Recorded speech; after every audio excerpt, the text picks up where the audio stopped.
That's right, Ben. That vigil actually just wrapped up a few moments ago here at Lippitt Memorial Park, and you can see people are still lingering around here, wanting to be in community after this unthinkable tragedy happened at Brown University. It was really a beautiful ceremony. There was singing, there was prayer, and of course, community coming together after this unimaginable event. I spoke to several people here, both community members, faculty at the university, and people who live in this area, all saying they could not believe something like this happened here. There was actually a holiday event already scheduled to take place at this park. Of course, with everything happening at Brown University, the event rapidly switched into a vigil and a moment for the community to come together. Here's what some people had to say about how tight-knit this place is. This is a small school. Everyone knows everyone. Its great strength is its intimacy, and we're seeing that tonight. And, you know, it's a terrible reason for us to get together, but it is very heartwarming to see how many people are here and how much love there is.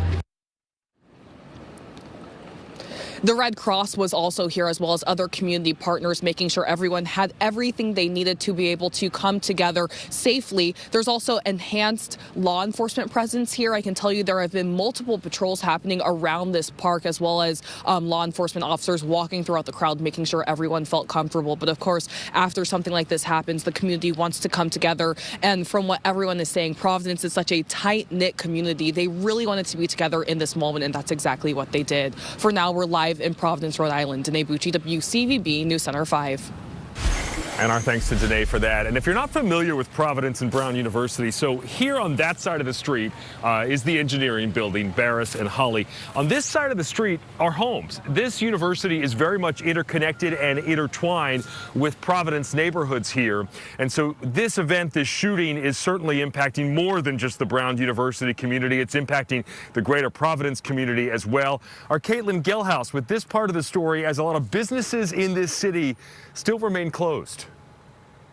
The Providence community has been shaken by this tragedy. We're in Wayland Square. This is about a mile off campus, and it's been relatively quiet this afternoon. In fact, some stores are actually closed because of the shooting. I didn't know what was going on at all. Fear, anxiety, tragedy striking Providence Saturday after a man opened fire in a classroom at Brown University, killing 2 students and injuring 9 others. This is definitely bonding everyone closer together. It kind of sounds, as horrible as it is, it's kind of like trauma bonding in a way. We're all here at the same exact university, you know, going through the same things. It's been 1 day since the tragic incident broke out at the university, and many are still digesting the reality of what happened. I'm just saddened for the Brown community and the entire state. It's just tragic. The tragedy being so close to Christmas and, finishing out the school year and ready to celebrate your accomplishments and all, to have that taken away just by some senseless act. The shelter-in-place order was lifted early Sunday morning, but the streets are still quiet. Probably less people out at the coffee shops. Yesterday we were going to go out to dinner. We didn't, obviously. We just stayed inside. It's a lot. It's sad. It's scary.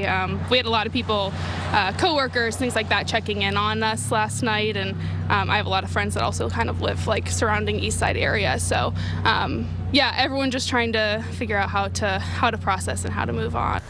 Brown University has canceled classes and final exams for the remainder of the semester due to these circumstances. Reporting in Providence, Caitlin Gelhaus, WCVB News Center 5.